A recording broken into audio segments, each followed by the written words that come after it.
Assalamualaikum warahmatullahi wabarakatuh.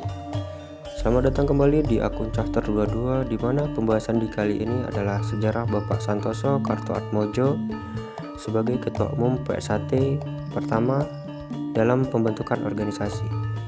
Bapak Santoso lahir pada tanggal 10 Oktober tahun 1901. Ayahnya bernama Bapak Kartodemidjo alias Kertolampu dan ibunya bernama Suminah.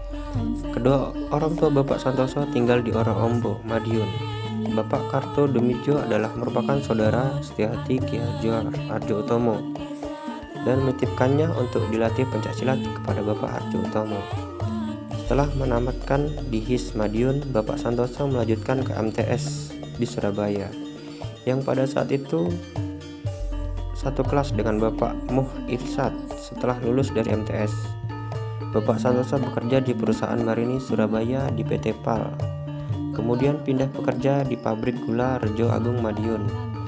Tidak lama kemudian lalu pindah kerja lagi hingga menjadi kepala jawatan listrik dan gas di Madiun hingga tahun 1947. Pada kelas Belanda, Bapak Santoso ditangkap karena dituduh telah melakukan sabotase pemboman di PLTA Gondosuli Madiun dan masuk ke dalam sel penjara Madiun sekitar 6 bulan.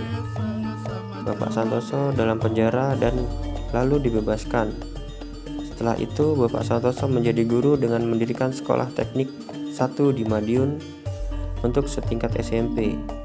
Untuk masa sekarang kemudian mendirikan STM Madiun dan STM Kediri hingga pensiun sebagai guru tinggi.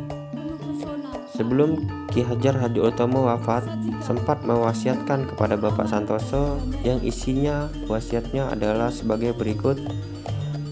Yang pertama, kumpulkan saudara sedulur tunggal kecer. Yang kedua, buat wadah yang kuat.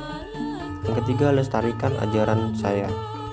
Kemudian ditunjuklah Raden Mas Sutomo Mangkujoyo dengan pertimbangan saudara-saudara yang termuda untuk bertugas mengumpulkan saudara-saudara setia hati. Tempat pertemuan ditetapkan di kediaman Bapak Santoso, yaitu di Jalan DR Sutomo nomor 76 Madiun, dan berhasil dikumpulkan sebanyak 30 saudara setia hati. Di antara lainnya Raden Mas Sutomo Mangkujoyo, Raden Mas Kang Mas Muh Irsyad, Raden Sumadi, dan sebagai tuan rumah Bapak Santoso ke Atmojo. Pada tanggal 25 Maret tahun 1951 inilah nama Setiahati Trate dicetus. Hasil musyawarah tersebut menghasilkan membuat anggaran dasar, anggaran rumah tangga, serta lambang Setiahati Trate.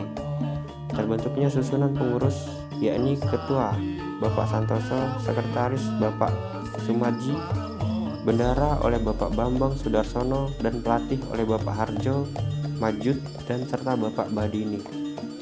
Selama pemimpinan Persaudaraan Setiahati Trate, kebijakannya adalah menyetujui usulan memberlakukan hasil karya Bapak Muh Irsyad berupa materi senam 1-90, senam toya, senam belati, dan karambit yang diajarkan sebelum jurus pokok. Tahun 1966, pemimpinan Setiahati Trate diserahkan kepada Raden Mas Sutomo Mangkujoyo. Istri Bapak Santoso bernama Ibu Sumini yang dikaruniai 11 anak, yakni 9 putra dan 2 putra, yaitu diantaranya Susanto Puryodarmo, Suryo disah Suryadi Purboyono yang disahkan bersama dengan Raden Mas Imam Kusupangat, dan masih banyak lagi 11 nama anak dari Bapak Santoso. Bapak Santoso wafat pada bulan Oktober tahun 1990 dan dimakamkan di Surabaya. Itulah sedikit untuk wawasan mengenai sejarah Bapak Santoso, karena tidak banyak untuk artikel-artikel sejarah yang menceritakan tentang sejarah tahun sebelum di atas Mas Imam Kusupangat. Demikianlah, kurang lebihnya saya mohon maaf. Sekian, terima kasih, salam persaudaraan.